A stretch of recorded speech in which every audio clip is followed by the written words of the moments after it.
ఒకరోజు ఒరే, మనము గురువు గారి దగ్గర చేరి సుమారు 1 సంవత్సరం అయింది కదా. మనకు ఎంతో కష్టపడి చాలా విషయాలు నేర్పించారు. కాబట్టి మనం గురుదక్షిణగా ఏదైనా ఇస్తే ఎలా ఉంటుందంటావు? అవును రోయ్, నిజమే. గురువు గారు మనల్ని మెచ్చుకోవడానికి ఏమైనా చెయ్యాలి. ఏం చేస్తే బాగుంటుంది? ఆ, ఏదైనా ఒక మంచి బొమ్మ ఇద్దాం. భైరవుడి ఆలోచన బాగుంది, కానీ ఏమిస్తే బాగుంటుందంటావు? ఆగండ్రా, నేను చెప్తాను. నాకు మంచి ఆలోచన వచ్చింది. అది ఒక చేతికరణ కొనిద్దాం, సరేనా? నీ మొహం, నీకు మతి మరుపు చాలా ఎక్కువైనట్టుందిరా. గురువు గారికి ఇది వరకే చేతికర ఉందిగా.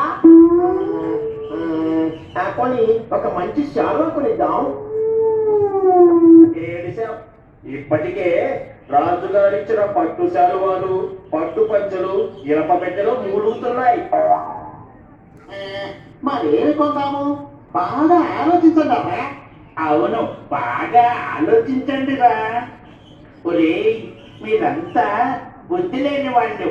నేను చెప్తాను చూడు. అది అది గురువు గారు పురాణాలు చెప్పడానికి ఆ ఊరు ఈ ఊరు వెళ్తారు కదా. ఎడ్ల బండి మీద వెళ్ళడం ఇబ్బందిగా ఉంటుంది. అందుకని ఒక మంచి గుర్రం కొనిద్దాం, సరేనా? అవునురా బాని, గురువు గారు గుర్రం మీద పురాణానికి వెళ్తుంటే అచ్చం మహారాజులా ఉంటారు. కానీ గుర్రం ఏ అంగడిలో అమ్ముతారు? ఒరే, తెలివి తక్కువ దద్దమ్మ, గుర్రమును అంగడిలో అమ్మరా, సంతలో అమ్ముతారు. సరేరా, ఈ విషయం గురువు గారికి తెలియకుండా ఇద్దాం. మనం ఎక్కడికి వెళ్తున్నామో కూడా తెలియకూడదు, సరేనా? అది చూడండిరా.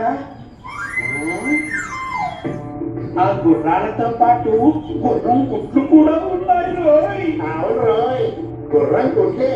అబ్బా, ఎంత బాగున్నాయో చూడండి. అవును రోయ్, మనం గుర్రం కొనడం కంటే గుర్రం గుడ్డు చౌకగా వస్తుంది కదా.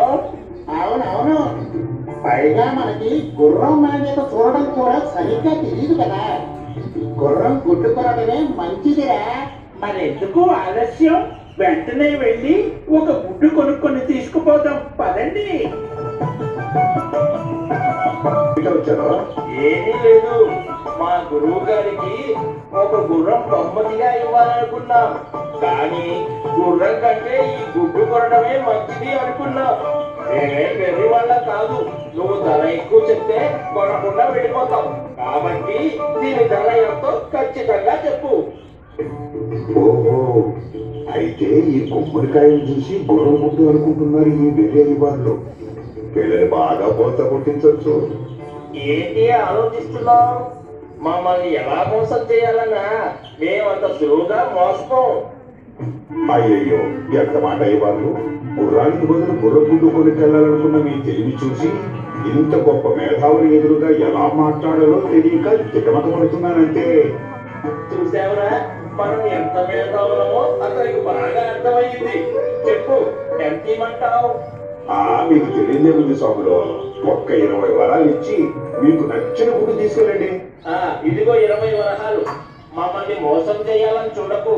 నువ్వే ఒక అందమైన మంచి గుడ్డు తీసివు, సరేనా? మంచి గుడ్డు మాకు బాగా నచ్చింది. కానీ ఒక్క విషయం స్వాములో, ఈ గుడ్డును జాగ్రత్తగా పట్టుకెళ్ళండి. కింద పడి పగిలిపోయింది అనుకో, నాకు సంబంధం లేదు.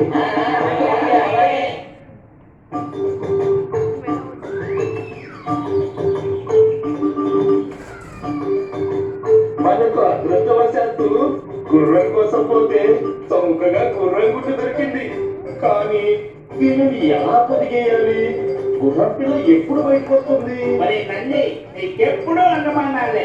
మనమే రోజుకు ఒకరు దానిపై కూర్చుంటే సరి. అదే పొద్దుకి బయటకు వస్తుంది. అవును రోయ్, మంచి ఆలోచనే, అలాగే చేద్దాం. ఆ విధంగా మన పరమానందయ్య గారి శిష్యులు రోజు ఒకరి తర్వాత ఒకరు ఆ గుమ్మడికాయ మీద కూర్చునేవారు. అలా కొన్ని రోజులు గడిచాక ఒక రోజు, ఏమైంది అసలే, గుర్రం పిల్ల ఎప్పుడు బయటకు వస్తుందిరా? ఆగరా, నీకెప్పుడు తొందరే. ఇంకో 2 రోజుల్లో బయటికి రావచ్చు. ఒరేయ్ అశ్విని, పని గణపతి, ఏం చేస్తున్నారు అక్కడ? ఏం లేదు గురువు గారు, గుర్రం గుడ్డుని పొదుగుతున్నాం. ఏంటి గుర్రం గుడ్డ? కాస్త అర్థమయ్యేట్టు చెప్పండి రా.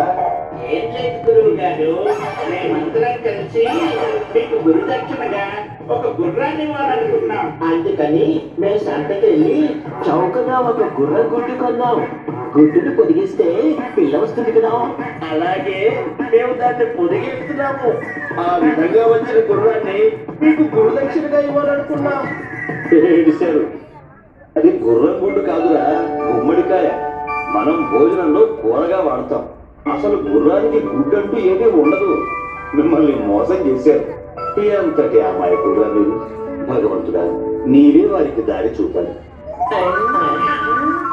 అయినా ఇంకా ఎన్నాళ్ళండి వెళతావు వేగలు? వాళ్ళు చాలా అమాయకులే ఆనందం. వాళ్ళకు మనంగాక ఎవరున్నారు చెప్పు. బుద్ధిహీనుడని వాళ్ళని చిన్న చూపు చూడకు. రోజు కొద్ది కొద్దిగా నేర్చుకుని జ్ఞానవంతులు అవుతారు. ఏం చేస్తాం, అంతా సర్వేశ్వరుడు మాయ.